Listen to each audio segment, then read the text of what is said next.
We'll discuss GE probably has a little more juice in Congress than your average small business. They're funding the $1 billion Obama campaign, and probably the other side too. What did they spend? $200 million on lobbying or something like that? It's well, really when you're not paying taxes, I guess you can do other things. Plus, NBC and MSNBC kind of with CNBC. Some people think that their opinions are a little tainted toward one side instead of being objective. I don't know what you think about that. I think anybody who watches can kind of figure out what that people aren't 100% objective. GE owns them, right? I think they're spinning them off. Now that we're hoping that there won't be enough money for Congress, so it'll shut down. We're going to assume that you're going to be the new politician of the day. So we want to hear your view on this. Well, the GE story is a fascinating story. To me, it is. I mean, first of all, I think GE pays the taxes that it owes. In other words, there are strategies that they deploy, and they're trying to do what their shareholder, what anybody who owns stock in GE wants, right? Right. Keep the taxes down and get money overseas. And one of the ways you do that is you can shift operations abroad and cause yourself to earn a lot of your income outside the country, and there are quite legitimate ways to do that, and what GE is doing is taking a lot of advantage of them. GE has an advantage also that most of the people, at least in this room and probably out there in the audience, don't have, which is they're very influential with Congress. And so one of the ways they keep a low tax liability and still pay everything they owe is they get the laws changed so that they pay less. And I mean, an example is I don't even have influence in my own house. Forget Congress.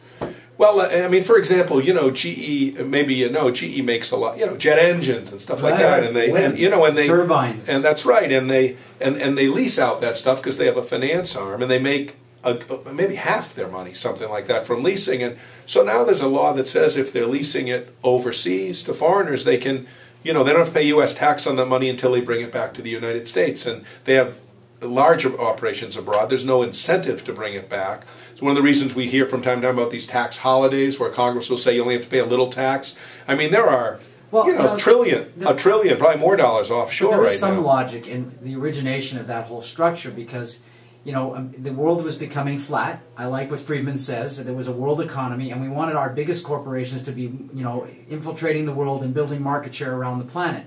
The problem is there's no ways of recouping some of that money now. It's become a tax loophole. Well, it is, and if you want to move to sort of the policy side of this, Jeffrey, it's the interesting thing and you'll read about it. It's being talked about corporate tax reform, right? I mean, the face rate is 35% in the United States, and the problem with it is that's higher than almost maybe every other industrialized country by 10 or more percentage points.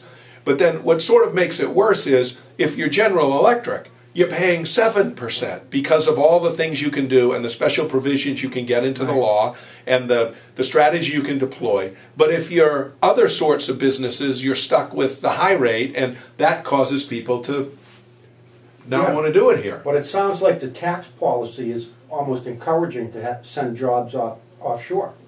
Well, certainly when we make it pay for GE to leave money in foreign countries, it's hard to imagine how. I mean, I've heard the argument made that helps exports and stuff. I just can't believe that leaving hundreds of billions of dollars offshore in other countries is increasing employment in the United States. Now, I'm not an economist, but I'm a Cambridge boy, but I don't see how that works. Right. No, it's very disturbing, especially for the the little guy that's paying their fair share of taxes. I will give GE credit for something. I mean, of the top 10 companies in America in 1901, there was only one company left in the top 10 in 2001, and that was GE. It's transformed itself, and I've never met a GE employee who I wasn't impressed with. They bring in top talent, they discipline them, and they're disciplined and smart, and they're productive people. So they're a smart company, but I don't think just because maybe they're smarter and bigger that means they should get an unfair advantage over the rest of us. Well, you can ask yourself, does it make sense, right? I mean, you're right about how terrific how talented they are. They have a tax department, that does their tax planning, and they've got ex-Treasury people in there, and they're being very smart about it. If I'm their shareholder, I'm thrilled. They're very smart. Because they're not cheating anybody. They're doing what the law allows and is effective. They're working the system. If you got a complaint about GE, you really should take it to Congress and say, let's change the system, because they're just doing, rational people. Everybody in your audience pays as little taxes as they can. Just like if you can save 10 cents a gallon on gas, you go across the street. Who wastes money, right? Well, you know what?